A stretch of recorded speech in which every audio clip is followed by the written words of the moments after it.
Thanks to Gordon Lightfoot, we've all heard about the wreck at Edmund Fitzgerald in 1975.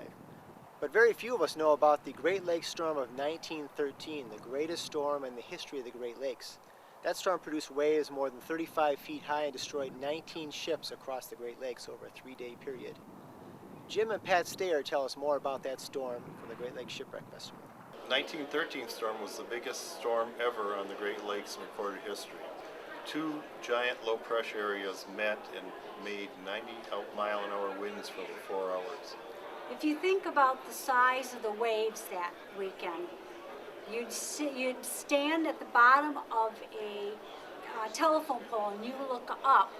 Waves were 10 feet higher than the height of a telephone pole, and they were coming down. So imagine these sailors seeing these waves come down. They get up on the top of the wave, and then the wind, 90-mile-an-hour wind, hits them.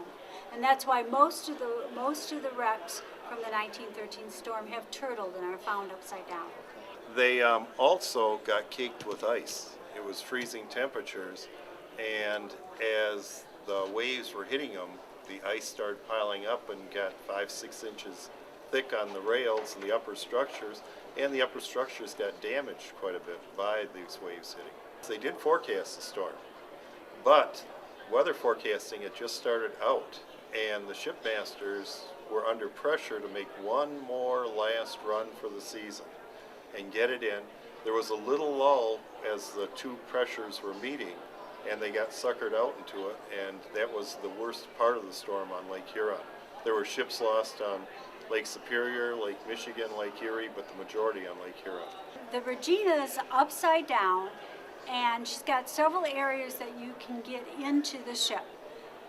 My favorite area is the engine room, because if you go in right inside the door, there is a control panel, and you can see all the little knife switches. And then you go further in, and there's a gauge panel with 4 beautiful brass gauges.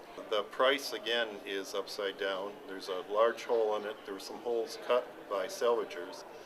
It does have quite a bit of the machinery still in there. The price, since it was 64 feet of water, was raised at least twice to the surface part of it. And from my reading, it was mostly the bow. And they took a lot of the bow structure away. The Wexford is real nice. It's sitting upright in about 75 feet of water, and it's wide open. The cargo holds are open, and it has a lot of nice things to see.